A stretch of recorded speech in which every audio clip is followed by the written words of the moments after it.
बढ्दो जलवायु परिवर्तनका कारण अहिले वातावरणलाई असर नपर्ने ग्रीन हाइड्रोजनको महत्त्व र आवश्यकता बढेको छ।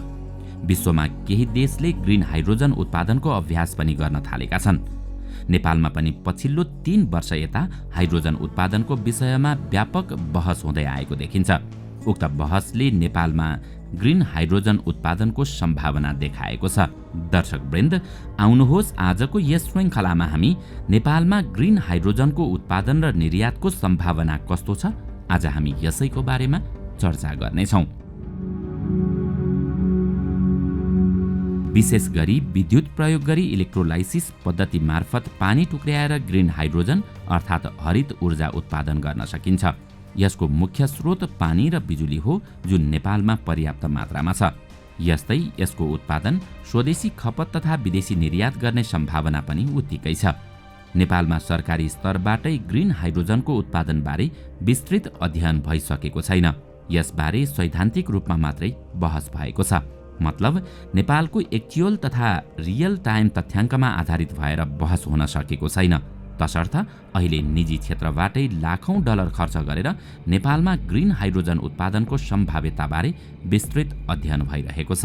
नेपालमा कति हाइड्रोजन उत्पादन हुन सक्छ त्यो अध्ययनको विषय हो। तर ग्रीन हाइड्रोजनलाई आवश्यक पर्ने स्रोत पानी र बिजुली पर्याप्त भएकाले यो उत्पादनको सम्भावना उच्च छ। त्यसमाथि अहिले उत्पादन भइरहेको जलविद्युत आफैमा 100% ग्रीन हो। अहिले नै केही कम्पनी ग्रीन हाइड्रोजन उत्पादनमा अघि बढेका छन्। सरकारले पनि विभिन्न स्वदेशी तथा विदेशी निकायसँग यसको विकासबारे सम्झौता गरेको छ।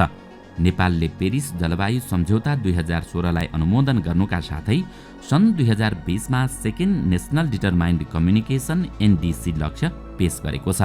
गत वर्ष कोप 26 मा सहभागी हुँदै नेपालले सन् 2045 सम्ममा कार्बन तटस्थ बन्ने प्रतिबद्धता जनाइसकेको छ। विश्वका 40 भन्दा बढी देशमा कार्यरत अन्तरसरकारी संस्था ग्लोबल ग्रीन ग्रोथ इन्स्टिच्युटले ऊर्जा मन्त्रालय, नेपाल विद्युत प्राधिकरण र काठमाडौँ विश्वविद्यालयसँग नेपालमा मल उत्पादनका लागि हरित हाइड्रोजन र अमोनिया उत्पादन गर्न साझेदारी गरेको छ। यसैगरी भारतको ग्रिन्जो इनर्जी नेपालको अपी पावरसँग 50 मेगावाट क्षमताको हरित हाइड्रोजन आयोजना निर्माण गर्ने सम्झौता भएको छ। गैर आवासीय नेपाली सङ्घ NRN का पूर्व अध्यक्ष, मेलबर्न इन्स्टिच्युट अफ टेक्नोलोजीका संस्थापक र प्रमुख कार्यकारी अधिकृत अझ भन्नुपर्दा नेपालका दोस्रो धनी व्यक्ति शेष घलेको समूहले पनि 50 मेगावाट क्षमताको ग्रीन हाइड्रोजन आयोजना बनाउने तयारी गरिरहेको छ। त्यसो त नेपालमा भएको पछिल्लो विकासक्रम हेर्दा सन् 2030 भित्र ग्रीन हाइड्रोजन उत्पादन हुन थाल्नेछ। यद्यपि त्यसलाई व्यावसायिक बनाउन केही चुनौती भए पनि यदि सरकारले नीतिगत रूपमा सहयोग गरेको खण्डमा त्यसमा कुनै समस्या हुने छैन। समग्रमा भन्नुपर्दा नेपाललाई विश्वकै पावर हब मुलुकको रूपमा स्थापित गर्न सकिन्छ। अहिले प्रयोग भइरहेको पेट्रोल, डिजेल तथा कोइलाबाट उत्पादन हुने ऊर्जाले वातावरण नमज्जाले प्रभावित भइरहेको छ। फलस्वरूप पछिल्लो समय विश्वव्यापी रूपमा ग्रीन इनर्जीको माग बढेको छ। विभिन्न अध्ययनले ठूला पानी जहाज, लरी, ट्रक हाइड्रोजन मार्फत सञ्चालन गर्दा आर्थिक र वातावरणीय हिसाबले अत्यन्तै लाभदायी हुने देखिएको छ।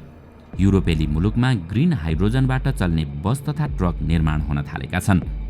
उता हवाई जहाज कम्पनी एयरबसले पनि हाइड्रोजनबाट चल्ने प्लेन निर्माण गरिरहेको छ। विभिन्न अध्ययनले विश्वव्यापी रूपमा खपत हुने ऊर्जामा 25% को अनुपातमा ग्रीन हाइड्रोजनको हिस्सा बनाउन सकिन्छ। यसका लागि नेपालमा उत्पादन हुने हाइड्रोजनको विदेशमा पनि पर्याप्त बजार छ। हामीले अबको 10 वर्षमा विदेशमा नेपाली ग्रीन हाइड्रोजन निर्यात गर्न सक्छौं। हुन त ग्रीन हाइड्रोजन नेपाली बजारमा खपत नहोला कि भन्ने चिन्ता भए पनि यसबाट हामी आत्तिनु पर्दैन, किनकि ग्रीन हाइड्रोजन उत्पादनको सिलसिलामा त्यसबाट हामीले एमोनिया र युरिया समेत उत्पादन गर्न सक्छौं। त्यसो त एमोनिया र युरियाको माग विदेशमा होइन, स्वदेशमै उच्च छ। हामी स्टेपमा सुरक्षित छौं। मतलब ग्रीन हाइड्रोजन उत्पादन गर्दा यसको बजार छैन भनेर आत्तिनु पर्दैन। मुख्य कुरा त अहिले विश्वमै डिजेल पेट्रोलको प्रयोगले बढ्दै गइरहेको वातावरणीय प्रदूषण र यसको सीमितताको कारण पनि विश्वका धेरै अटोमोबाइल कम्पनीहरूले हाइड्रोजन फ्युल सेलबाट चल्ने सवारी साधनहरू उत्पादन गर्न आकर्षित भइरहेका छन्। विश्वमा ग्रीन हाइड्रोजनको उत्पादन लागत प्रति केजी 5.5 अमेरिकी डलर छ भने ग्रे हाइड्रोजनको लागत प्रति केजी $2 मात्रै छ। नेपालमा जलविद्युत उत्पादन बढ्दै गएकाले त्यो भन्दा पनि सस्तोमा ग्रिन हाइड्रोजन निकाल्न सकिन्छ। जलविद्युत उत्पादन बढ्दै गर्दा अन्य देशको तुलनामा हरित हाइड्रोजन उत्पादन गर्दा उत्पादन लागत कम हुन जान्छ।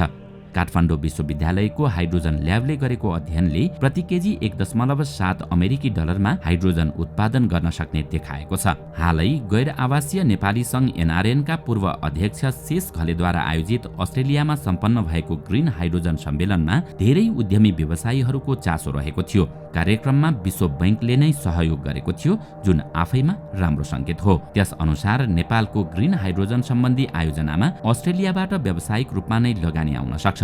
साथै यसको महत्त्वको आधारमा विश्व बैंक लगायतका विश्वका ठूला वित्तीय संस्थाले पनि लगानी गर्न सक्छन्। यस विषयमा हामी पनि उनीहरूसँग सहकार्य गर्न सक्छौं। यस्तै भारतका ठूला व्यावसायिक घराना पनि नेपाल छिर्न सक्छन्। अहिले भारतमा ग्रे हाइड्रोजन उत्पादन भइरहेको छ। भारतलाई ग्रेबाट ग्रिन हाइड्रोजनमा रूपान्तरण हुन थुप्रै समस्या हुन सक्छन्, तर नेपालमा त ग्रिन इनर्जी नै उत्पादन भइरहेको छ। नेपाललाई ग्रिन इनर्जीबाट ग्रिन हाइड्रोजनमा रूपान्तरण हुन सहज नै हुन्छ। यस्तो अवस्थामा भारतका लगानीकर्ता नेपालमा आएर ग्रिन हाइड्रोजन आयोजना बनाउन सक्छन्। विशेष गरी अडानी र रिलायन्स ग्रुप नेपालमा आउने सम्भावना बढी छ। सरकारले केही सहुलियत दिएको खण्डमा एनआरएनहरू पनि यसमा लगानी गर्न तयार हुन सक्छन्। अहिले नेपालमा केही निजी कम्पनीहरू ग्रिन हाइड्रोजन उत्पादनका लागि अग्रसर भएका छन्। झण्डै 50 मेगावाटको ग्रिन हाइड्रोजन आयोजना बनाउने घोषणा त एनआरएनका पूर्व अध्यक्ष शेष घलेले गरेका छन्। यता सरकार आफैले पनि ग्रिन हाइड्रोजन प्लान्ट स्थापना गर्ने घोषणा गरेको छ,